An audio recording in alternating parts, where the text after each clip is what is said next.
8월 19일 수요일 이른 아침입니다. 오늘 말씀 읽기 본문은 호세아 2장입니다. 광야에서 다시 말씀하시는 하나님.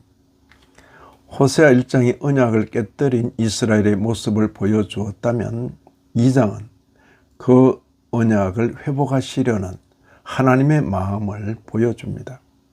하나님께서는 죄를 결코 가볍게 여기지 않으십니다. 그러나 심판은 하나님의 마지막 목적이 아닙니다. 하나님의 징계는 자기 백성을 다시 하나님께로 돌이키기 위한 거룩한 사랑의 표현입니다. 첫째 단락은 1절 이하 13절. 죄를 책망하시는 하나님의 공의. 호세아 2장은 먼저 백성의 죄를 엄중하게 책망하는 말씀으로 시작합니다. 이스라엘은 하나님을 남편으로 섬기지 않고 바알을 따라갔습니다. 풍년과 번영이 하나님께로부터 왔음에도 그것을 우상이 준 것처럼 생각하였습니다. 하나님께서는 말씀하십니다. 5절에 이는 그가 이르기를 나는 나를 사랑하는 자들을 따르리니 그들이 내 떡과 내 물과 내 양털과 내 삶과 내 기름과 내 술들을 내게 준다 하였습니다. 그들이 내게 준다. 이스라엘은 하나님의 은혜를 잊었습니다. 창조주께 감사하기보다 피조물을 의지하였습니다.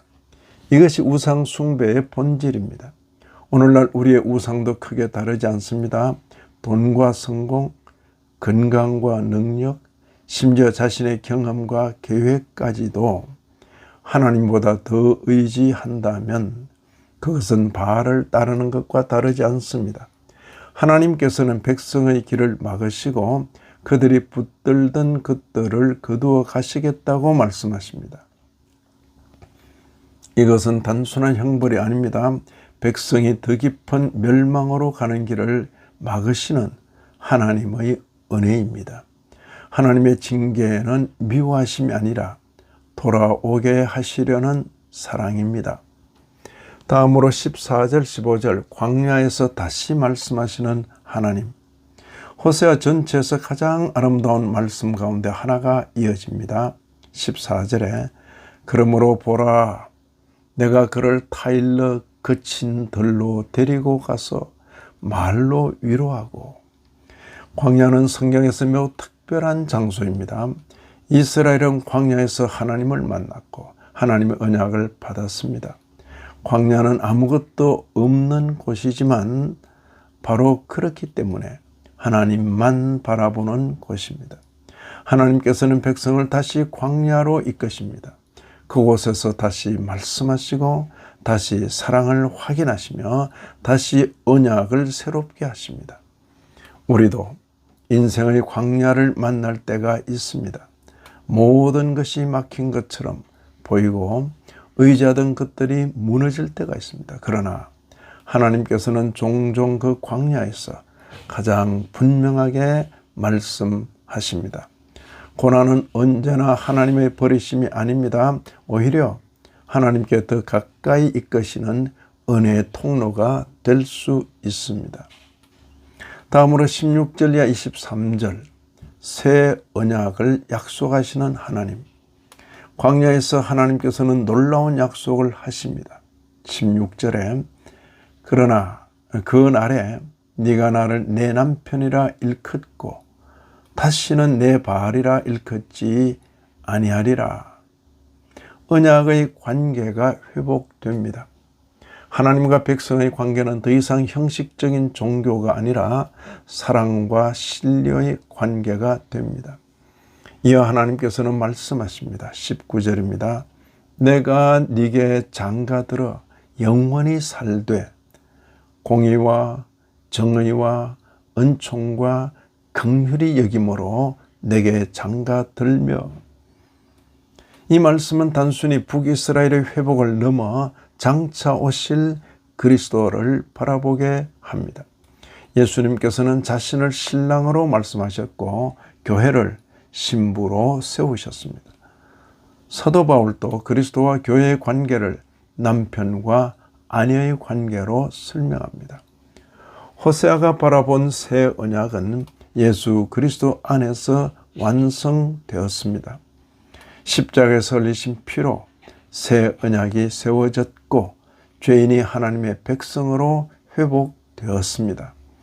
그래서 마지막에는 1장에서 심판의 이름이었던 자녀들의 이름이 모두 은혜로 바뀝니다. 긍휼을 받지 못하던 자가 긍휼을 받고 내 백성이 아니던 자가 하나님의 백성이 됩니다. 심판보다 하나님의 은혜가 더 크기 때문입니다. 이제 묵상을 마칩니다. 호세아 2장은 하나님의 사랑이 얼마나 거룩한 사랑인지를 보여줍니다. 하나님께서는 죄를 외면하지 않으십니다. 우상 숭배를 묵인하지도 않으십니다.